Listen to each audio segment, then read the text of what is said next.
नमस्कार, स्वागत है आपका अपना प्रदेश उत्तर प्रदेश में। मैं हूं आपके साथ सचिन चौहान।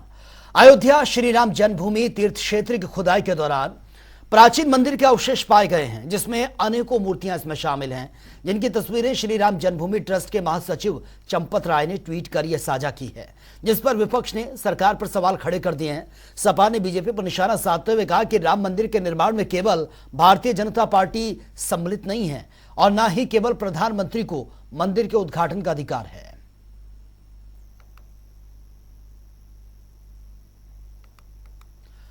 और इस खबर पर हमारे साथ विक्रम गोस्वामी, राष्ट्रीय अध्यक्ष हैं विश्व हिंदू महासंघ के। विक्रम गोस्वामी जी, स्वागत है आपका जनता टीवी में। जी धन्यवाद सचिन जी।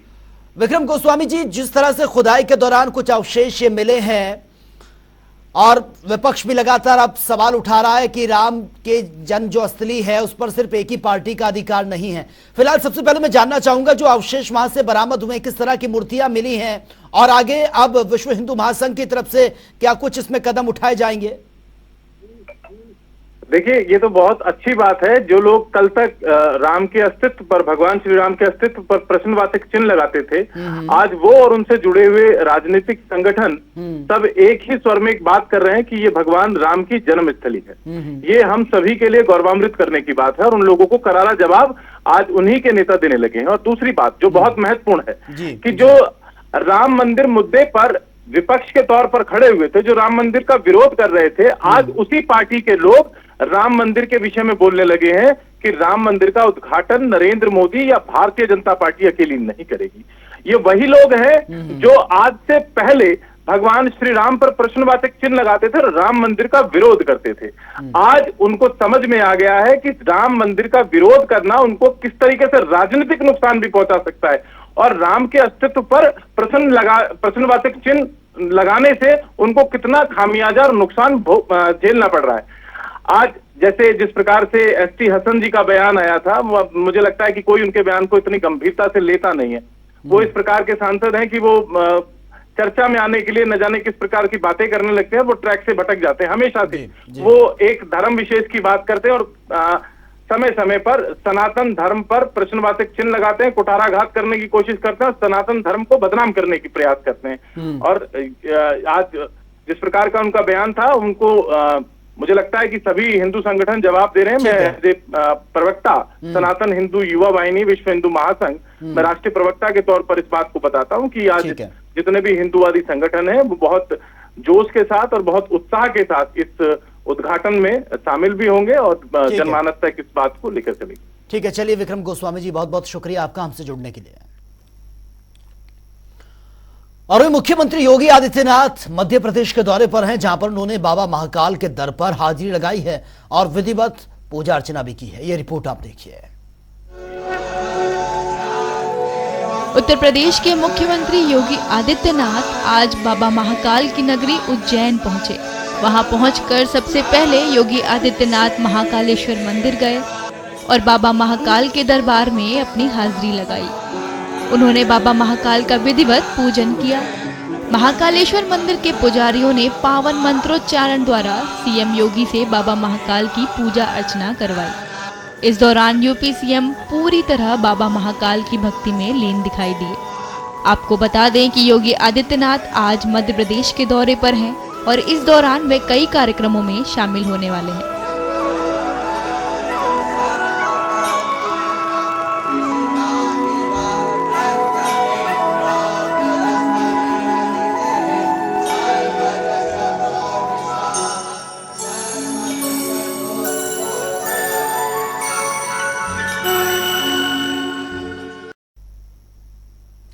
और यूपी में योगी सरकार के आने के बाद से ही सपा नेता आजम खान की मुश्किलें कम होने का नाम नहीं ले रही हैं। आजम को हेट स्पीच मामले में सजा सुनाई जा चुकी है, जिसके चलते उनकी विधानसभा सदस्यता भी रद्द हो गई थी। और अब रामपुर, सीतापुर, मेरठ, गाजियाबाद समेत आजम खान के जितने भी ठिकाने हैं, आयकर विभाग की टीम आज सुबह वहां पर पहुंची और छापेमारी जारी है। आजम खान का अल जौहर ट्रस्ट भी आईटी के रडार पर है। रामपुर में आईटी की बड़ी टीम सर्चिंग लगातार कर रही है। आजम के ठिकानों पर जो है अधिकारी लगातार वहां पर छापेमारी कर रहे हैं, भारी पुलिस बल को भी तैनात किया गया। हालांकि अभी तक आयकर विभाग की ओर से इसे लेकर कोई आधिकारिक बयान सामने नहीं आया है। तो तो ये तस्वीरें आपके सामने रामपुर, सीतापुर, सहारनपुर की ये तस्वीरें, जहां पर आजम खान के ठिकानों पर रेड की जा रही है।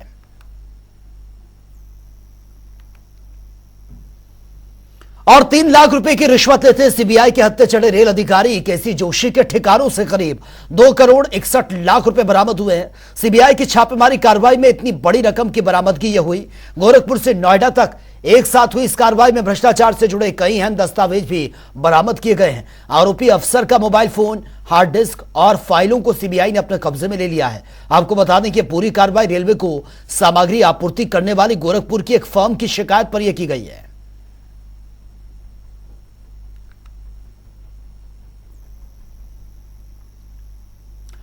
और वहीं आगामी लोकसभा चुनाव को लेकर राजनीतिक दल मैदान में उतर चुके हैं। एक और जमीनी स्तर पर पकड़ बनाने की कोशिश, तो दूसरी ओर इंडिया अलायंस लगातार जातिगत जनगणना की मांग पर अड़ा है। बीजेपी पर दबाव बनाने में जुटे हुए हैं और साथ ही दलित और पिछड़े वोट को अपने पक्ष में करने की कोशिश भी है। वहीं अब इस मामले पर कैबिनेट मंत्री अनिल राजभर का बयान भी सामने आया। विपक्ष पर जमकर निशाना साधा।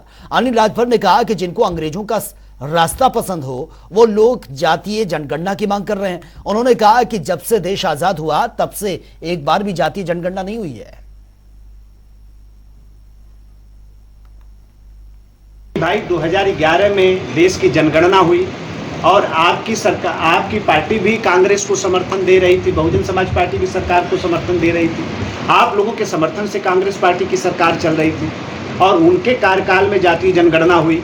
तो आप लोगों ने क्यों नहीं जातीय जनगणना कराया भाई? उस समय क्यों नहीं याद आया इस बात का?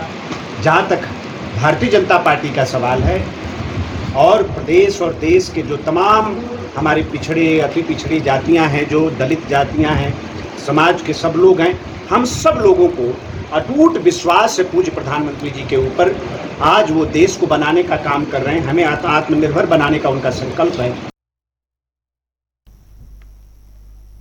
और हापुड़ में वकीलों पर हुए लाठीचार्ज को लेकर प्रदेश भर के वकीलों में आक्रोश है और थमने का नाम नहीं ले रहा है। हापुड़ की घटना के विरोध में अलीगढ़ में वकीलों का प्रदर्शन दिन प्रतिदिन बढ़ता जा रहा है। अब वकीलों के समर्थन में समाजवादी पार्टी और कांग्रेस भी उतर आई है। सपा और कांग्रेस कार्यकर्ताओं ने साफ तौर पर कह दिया कि जब तक वकीलों की मांगों पर ध्यान नहीं दिया जाता, उनकी मांगे नहीं मानी जाती, तब तक यह प्रदर्शन जारी रहेगा। एक हमारी छोटी बहन जो कि अधिवक्ता थी हापुड़ में, जो वो अपने ऑफिस जा रही थी और जिस तरह से खाकी वर्दी में छिपे हुए एक इंसान ने जो जिस मानसिकता के तहत उस बहन के साथ अभद्रता की है, ये बेहद शर्मनाक है।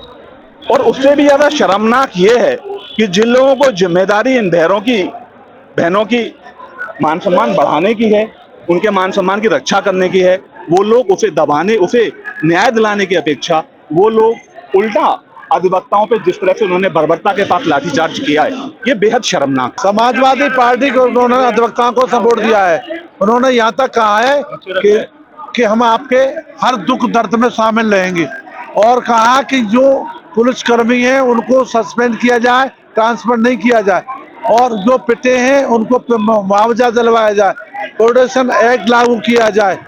और यहाँ तक कहा है कि जो डीएम एसएसपी के अध्यक्षता में जो भी ये घटना हुई है उनको विधानसभा में बुलाकर माफी मंगवाई जाए। कांग्रेस पार्टी हमारे खड़े हैं, हमें संतोष जी आए, अध्यक्ष जी आए, कल विवेक बंसल भी आए थे, उससे पहले प्रतिमा सिंह भी आई, उसके बाद रोजाना कोई आ रहा है। और लखनऊ में स्वास्थ्य विभाग के तमाम कर्मचारी धरने पर हैं और सबसे पहले उन्होंने गांधी प्रतिमा के पास धरना शुरू किया, जहां से पुलिस ने उनको हटा दिया। इसके बाद स्वास्थ्य विभाग के कर्मचारियों ने दूसरी जगह पर धरना देना शुरू कर दिया है। दरअसल 2018 में सीएमओ ने डीएचएस के माध्यम से इनकी भर्ती की थी, जिन्हें रोगी कल्याण समिति की ओर से वेतन दिया जाता था, लेकिन विभाग ने अब इन स्वास्थ्य कर्मियों को आउटसोर्सिंग कंपनी को सौंप दिया है और विभाग के इस फैसले से नाराज स्वास्थ्य कर्मियों ने अब मोर्चा खोल दिया है।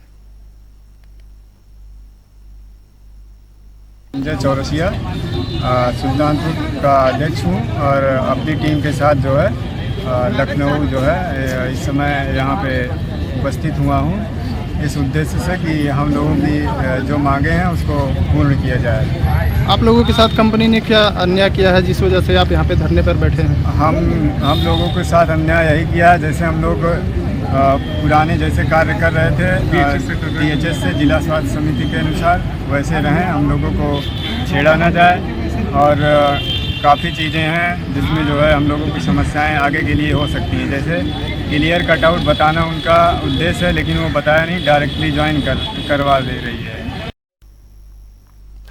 मैनपुरी में जिलाधिकारी कार्यालय के बाहर एक परिवार भूख हड़ताल पर बैठा है। दरअसल परिवार वालों का कहना है कि गांव का प्रधान उनके पैतृक जमीन पर कब्जा कर पानी की टंकी का निर्माण कर रहा है, जिसको लेकर हम लोग कई बार अधिकारियों के चक्कर काट चुके हैं, बावजूद इसके समस्या का समाधान नहीं हुआ। उन्होंने कहा कि कार्रवाई न होने तक हमारी भूख हड़ताल इसी तरीके से जारी रहेगी। इसलिए बैठे हैं, हमारी निजी जमीन है और नेकपाल प्रधान द्वारा टंकी लग रही है और हमने शिकायत की है डीएम साहब से, एसपी साहब से और सीएम हेल्पलाइन से भी शिकायत की है। हमारी कोई वो सहायता नहीं हो रही है और एप्लीकेशन हमने दी है, कोई कार्रवाई नहीं हो रही है। कितने समय से चक्कर लगा रहे हो डीएम साहब के? लगभग 1 महीना हो गया हमको। अब तक कोई आश्वासन नहीं मिला? कोई आश्वासन नहीं मिला। कौन लोग हैं ये करा रहे हैं काम? ये प्रधान हमारे यहाँ के हैं उदयराज, हाँ। वो लोधी हैं। आप कौन हो? हम ऐसी जाटव लोग हैं। जाटव लोग जी। कितनी जमीन है? जमीन लगभग हमारे 4 बीघा जमीन है और लगभग इनमें कम से कम 2.25 बीघा में टंकी बना रहे हैं। ये नेकपाल ने चिन्हित कर दी है, न बिना पूछे समझे अपने बेस पे काम करा रहे हैं। मैंने एसडीएम साहब से भी बात की है, उन्होंने कुछ नहीं सुना। टंकी लग रही है, हमने जब नहीं करी तब फिर हम जबरदस्ती लगाए रही है। हमने टंकी मन लगाओ तब मरवे की धमकी दी कि तो मारती है, तेरे लड़का मारती है। कौन बोला? नेपाल और देखो प्रधान। और प्रदेश के कई हिस्सों में हो रही मूसलाधार बारिश से आम जनजीवन पूरी तरह से अस्त व्यस्त हो गया। लगातार बारिश से लोगों के लिए आफत बनकर बरस रही है। इस दौरान आकाशीय बिजली और जलभराव से लोगों को परेशानी का सामना भी करना पड़ रहा है। टीवी स्क्रीन पर इस वक्त हम आपको 2 अलग अलग जगहों की तस्वीरें दिखा रहे हैं। एटा में जहां पर मूसलाधार बारिश से जलभराव की स्थिति ये पैदा हुई है, जिससे लोगों को परेशानी का सामना करना पड़ रहा है। बाराबंकी में भी 2-3 दिन से लगातार मूसलाधार बारिश हो रही है। आम जीवन पूरी तरह से अस्त व्यस्त हो गया है। जलभराव के कारण सैकड़ों लोग अपने घरों में फंसे हुए हैं।